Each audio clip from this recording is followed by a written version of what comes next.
Hey everyone, what's going on? It's Matt from Essential Credentials, and I just sat down in front of my computer maybe half hour ago, and I saw my buddy Jason, aka MrFisherBike, put out a contest, and I really enjoy doing contests. I think it not only supports the channel that it came from, but it also gives me a chance to shout out other YouTube channels that might not be getting as much love as I think they deserve.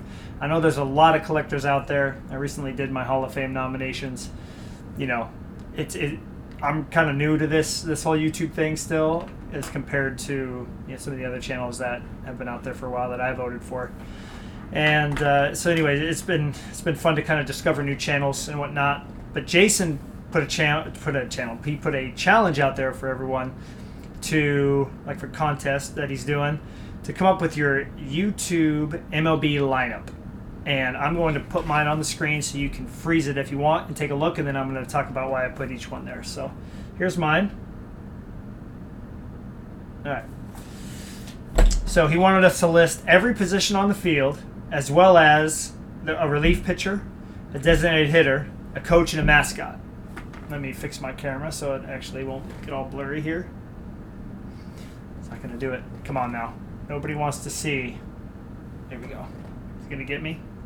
There we go. So let's start with the coach.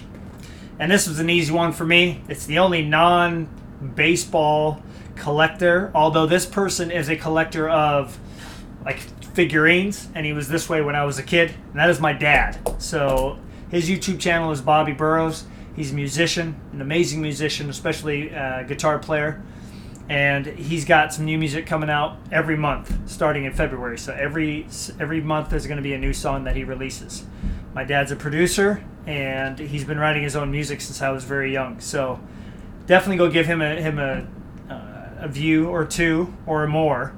Check his channel out if you're into, like, instrumental jazz music. My buddy Greg, podcast co-host, he loves it.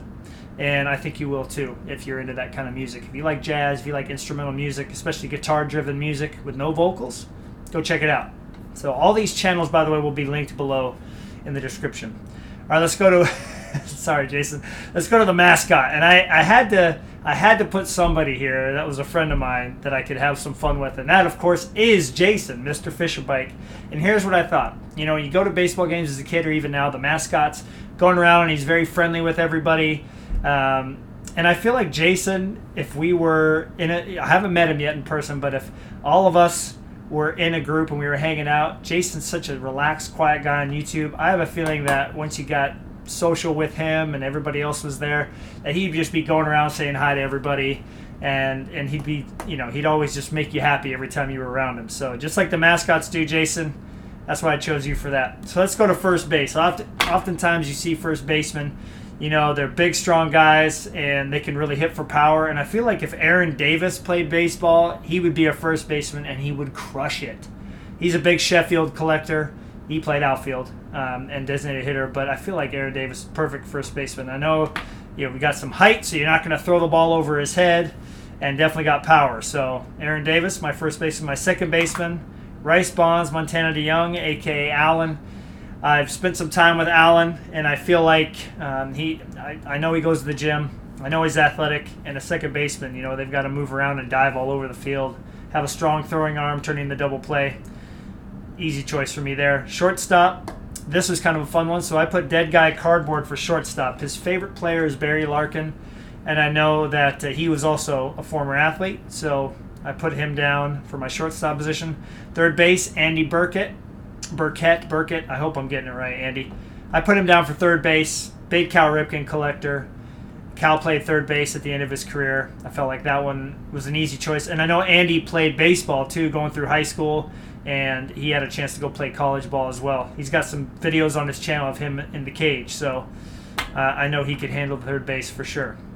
So I got my outfield positions next. I've got Wait 333 in left field. Big Bonds collector. Bonds played left.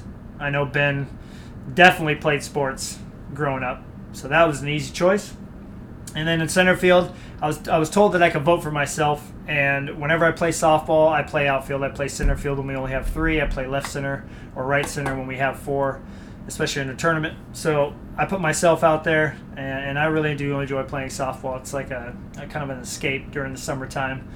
It's a lot easier on my knees than basketball, that's for sure. So if I could play baseball, if I could turn back time, I would have played baseball growing up. I would have been an outfielder. I really love to throw the ball. I feel like everybody said I had a good arm.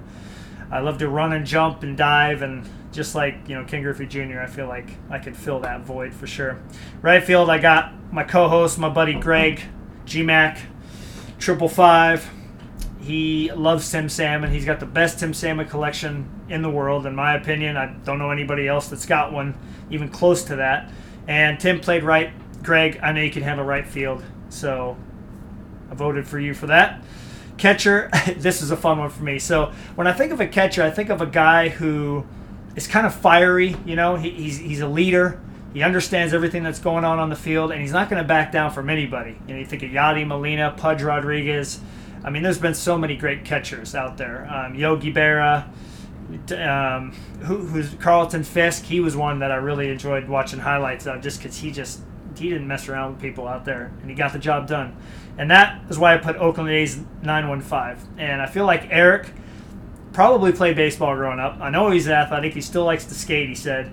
But if he was out there as a catcher, I mean, he's just got that look like, don't talk trash to me because I'm going to make you regret it. And that's what catchers do, man. They don't put up with anything. So, and they definitely control the game. So, voted for him for catcher. My designated hitter, Snoop, 12922. He's got that Cecil Fielder thing going on, man, where he kind of walks up, Mo Vaughn type thing, walks up and you're like, okay, well, this guy's probably got some pop, but I can strike him out. Snoop also, by the way, does not hold back.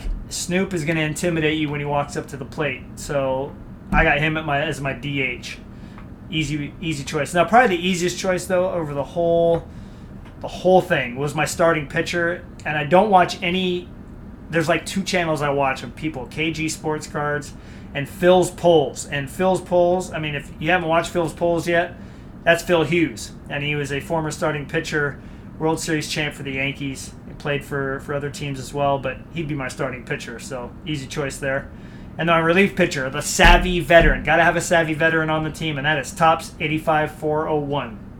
I feel like he would be the guy that's been through it all, man. But he's going to educate the youngsters on the team. He's going to keep us together. He's not gonna hold back. He's, like I said, he's seen it all.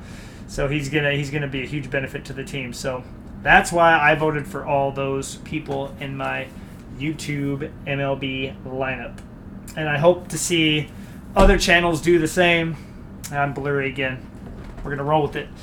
And I hope everybody's excited for what's coming up on the channel tomorrow night. We're going to be going live at 7:30 Pacific. PM, by the way. Not AM, Reese. And it's going to be, like I said in my last video, we're going to be voting on the best base card design from the 90s. And we tried our very best. We used a top 24 bracket. And it's going to be awesome how we vote it down. I think you guys, all of you, are really going to love watching it. So I hope for you to join us for that. We're going to have myself, Nate, Alan, Greg, of course. My co-host will be there, as well as Tanner. So a lot of knowledge, as well as Alan, who is still kind of new to the game. And he's going to be a nice fresh take and an awesome tiebreaker for us as well. So hope you join us. And Jason, thanks again for the video challenge, man. Take care, everyone.